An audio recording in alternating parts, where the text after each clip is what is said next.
আসসালামাইকুম ফ্রেন্ডস, কেমন আছেন? আপনাদের সামনে নতুন ভিডিও নিয়ে চলে এসেছি। এদিকে আমি লিচু গাছ বসিয়েছি মিশো থেকে। আর এইখানে আমি কলপ বেঁধেছিলাম তিনটে, একটা গাছের থেকে তিনটে চারা তৈরি করে কলপ বেঁধেছি। সেগুলো সফল হয়েছি, সেগুলো নতুন করে সব লেগে গিয়েছে, আবার নতুন নতুন শাখা বার হচ্ছে। তো একেও প্রতিষ্ঠান করতে হবে কিভাবে, সমস্ত মাটি প্রস্তুত করা আছে। এদিকে সমস্ত ভার্মি কম্পোস্ট শুরু করে ইউরিয়া সার, ফসফরাস, ফিরোডান, শস্যের খোল পচা পানি, কোকোপিট, গোবর সার আর ভার্মি কম্পোস্ট দিয়ে পুরো মাটি প্রস্তুত করা আছে। পুরো বড় ড্রামে করে রেখেছিলাম। আর এদিকে আমি যে লেবু গাছ আছে, সেই লেবু গাছে দেখেন এটা এর 1 বছর বয়স হয়েছে, তা এর অল্প ঝাড় হয়েছে। আর এর যে প্রতিষ্ঠান করতে হবে ছোট টপের থেকে শেকড় অনেকটা হয়ে গিয়েছে। ছোট টপের থেকে আমি আরেকটা লেবু গাছে বড় টপে প্রতিষ্ঠান করেছি। দেখেন এখান থেকে এই গাছের গ্রোথটা কতটা বড় হয়েছে, এর অনেকটাও ঝাড় তৈরি হয়েছে।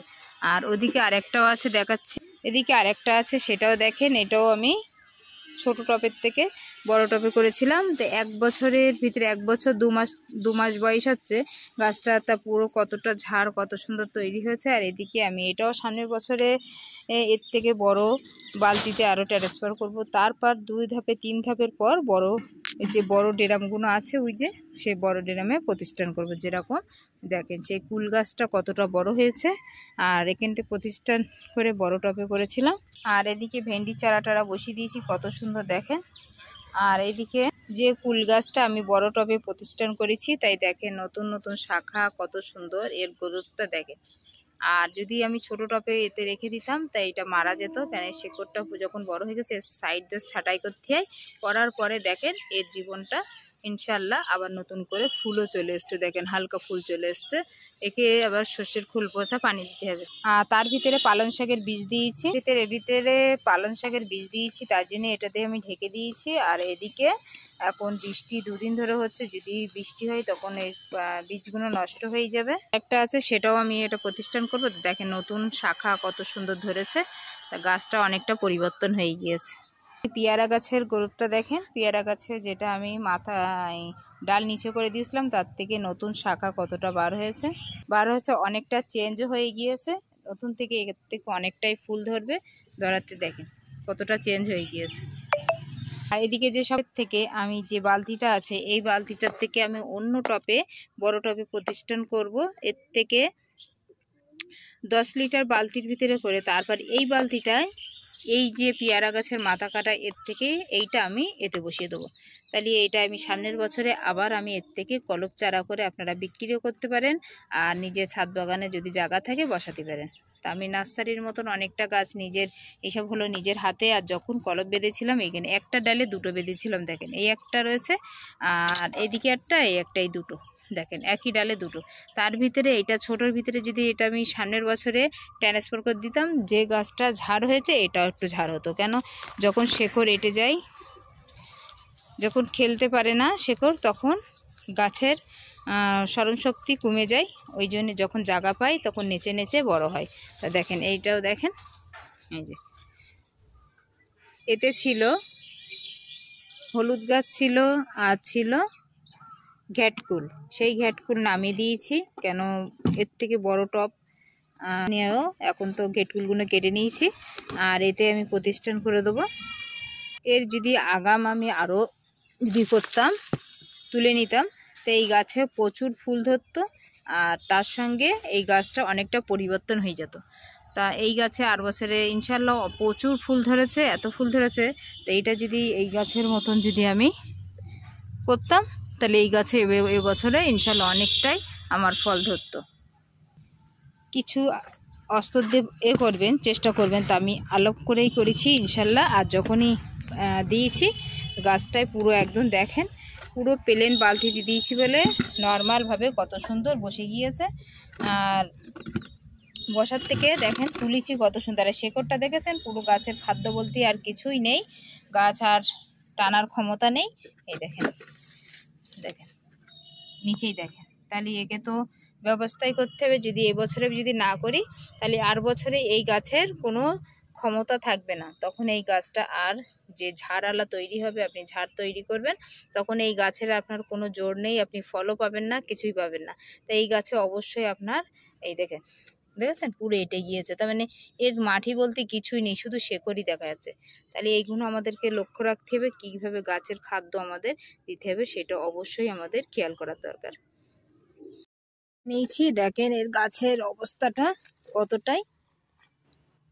যদি জানুয়ারি মাসে আমরা সমস্ত ফুল চলে আসবে, ফুল আসার আগে আমরা যে কোনো টাইম আপনারা করতে পারেন, তারপরে লেবু গাছে অসুবিধা হয় না। জুন মাসের থেকে জুন, জুলাই, আগস্ট, সেপ্টেম্বর মাসের ভিতরে আপনি রিপোর্টিং করতে পারবেন। আমার সমস্ত গাছ করা আছে, অনেক জায়গায় বলে যে এই টাইমই করেন, ওই টাইমই করেন।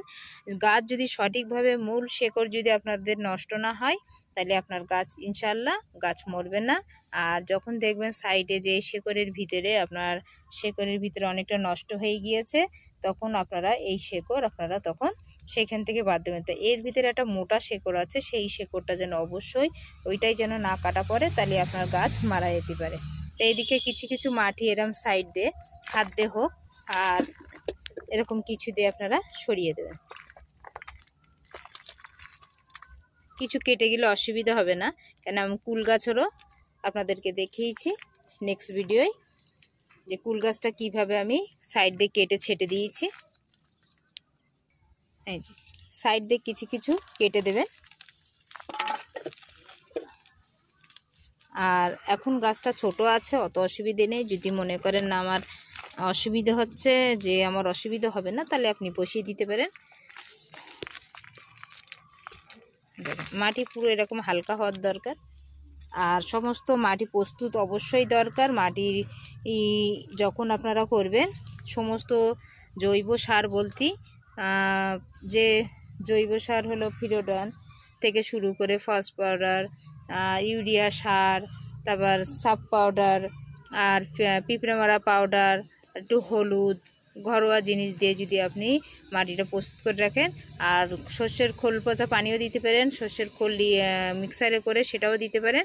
আর এদিকে যে গোবর সার, পাতা পচা, ভার্মি কম্পোস্ট, সমস্ত সবজি পচা খোলা, সেগুলো আপনারা মিক্স করে যখন গাছ প্রতিষ্ঠান করবেন, তখন আপনারা অবশ্যই যেন সঙ্গে বসাবেন না, এইগুলো আপনারা 1 মাস ধরে রেখে সব কিছু মিক্স করে গাছ বসালে গাছটা বেশি গ্রোথ হয়, গাছটার ভালোভাবে হয়, গাছটার ফুলও চলে আসবে, ইনশাল্লাহ ফলও চলে আসবে। তা এই জন্য আমি সমস্ত আমার রেডি করা আছে। আর সমস্ত গাছ কিছু গাছ আমার দেখেন হালকা যতটা পারবেন থেকে মাটিটা সরিয়ে নিলে,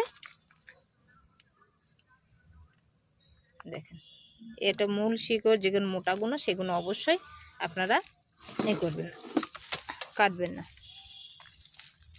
এই যতটা নোয়া হয়ে গিয়েছে দেখেন।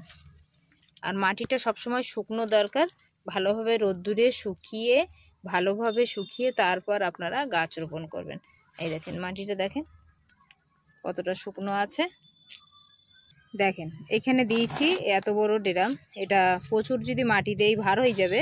তো এখানে আপনি মাটি, কেউ বলে 70% মাটি দেবেন, তা আমি এখানে 25% মাটি দেবেন, আর 30% এই যে 30% এখানে এটা হলো কাঠের গুঁড়ো, যে কোকোপিট, সেটা আমি 1 মাস ধরে ভিজিয়ে রেখে প্রস্তুত করে রেখেছি। আর এদিকে আছে পাতা পচা, দেখেন পাতা পচা, সবজি পচা সব কিছু। দেখেন চালিনি, আমি কিচ্ছু চালিনি। এগুলো ফাও খাটনি যদি করি, চেলে যদি দেই, তাহলে ছাদ বাগানিরা যারা আছে, ছাদে গাছ করতে ইচ্ছা হবে না, তারা বলবে এত কষ্ট এত খাটনি, আমার ছাদ করার দরকার নেই, আমি সময় বুঝে আমি ঘুমাবো, তাও সেটাই তখন বলবে, তখন গাছকে আর কেউ ভালোবাসতে যাবে না। তাই ওই জন্যে আপনাদেরকে বলছি, অত খাটনি কোথায়, যদি দেখেন একটা দুটো এরকম থাকে, তুলে আপনারা ফেলে দেবেন। এতে আমি পাতা পচা থেকে শুরু করে ভার্মি কম্পোস্ট, সবজি পচা সব কিছু কাঠের গুঁড়ো দিয়ে মিক্স করে নিয়ে এসেছি। আর এখানে আছে আমার আখ গাছ ছিল ছাদ বাগানে, সেই আখ গাছের এটা দিয়েছি কেন, যখন শেকড়টা যখন ঘুরবে, তখন এই আখ গাছের ভিতরেই এইটা লেগে যাবে, যখন আমি বড় টপে এর থেকে প্রতিষ্ঠান করব, তখন এটা কেটে আমি তখন এই সাইড দিয়ে এরকম কেটে পুরোটা আমি বাদ দিতে পারবো, এই জন্যে। আর 50% মাটি দেবেন, দিয়ে একসাথে মিক্স করে পুরো মাটিটা যেভাবে বলেছি রেডি করে সেইভাবে আপনারা রেখে দেবেন। তো এখানে আমি এখন এই যে দিয়ে মিক্স করে দিচ্ছি সমস্ত সব সাব পাউডার হালকা করে দিয়ে দিচ্ছি।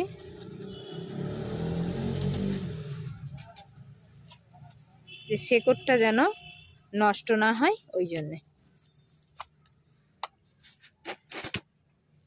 দেখেন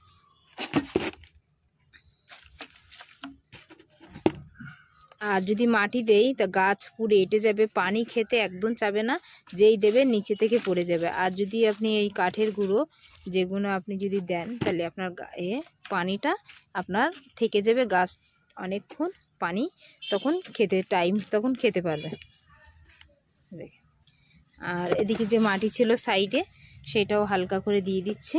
আর এখানে আমি মিক্স করা ছিল সমস্ত সব কিছুই দিয়ে মিক্স করে রেখে দিয়েছি রেডি করে, খুব সহজে আপনি বসিয়ে দিতে পারবেন। দেখেন আর এটা ডাইরেক্ট এইভাবে আমি বসিয়ে দিলাম। এখন আমি সাইড দিয়ে কিছু কাটিনি, হালকা কেটে নেবো, তা হালকা কাটলে অসুবিধা হবে না। যদি মনে করেন যে অসুবিধা হচ্ছে আপনি তাহলে এরকম হালকাভাবে ছেটে দেবেন, যেন নিচের মূল শেকড় যেন আপনার ছেটে না যায়।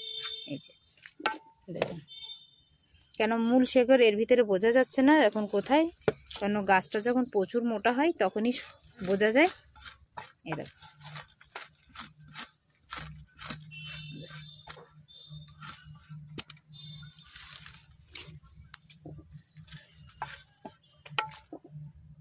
দেখেন এই একটা মোটা দিয়েছি, তো অসুবিধা হবে না, নিচে এখনো আছে শেকড়। আর কিছুই সাব পাউডার হালকা করে দিয়ে দিচ্ছি, খুব সহজে বসিয়ে দিলাম। আর এর গ্রোথটা 1 মাস দেখবেন, 1 মাস পর কতটা গ্রোথ হয়েছে, তারপর আপনাদেরকে নেক্সট ভিডিওয় দেখাবো। দেখেন এই যে মাটিগুলো শেকড় আছে এগুলো তুলে ফেলে দিয়ে যে মাটিগুলো আমি মিক্স করে গোবর সারটা সমস্ত সব কিছু ভার্মি কম্পোস্ট দিয়ে মেশানো আছে দিয়ে আমি গাছটা এখন দিয়ে দেবো। দেখেন এখানে সব কিছু গোবর থেকে শুরু করে সব কিছুই দেওয়া আছে, আর নিচেই তো দেওয়া আছে।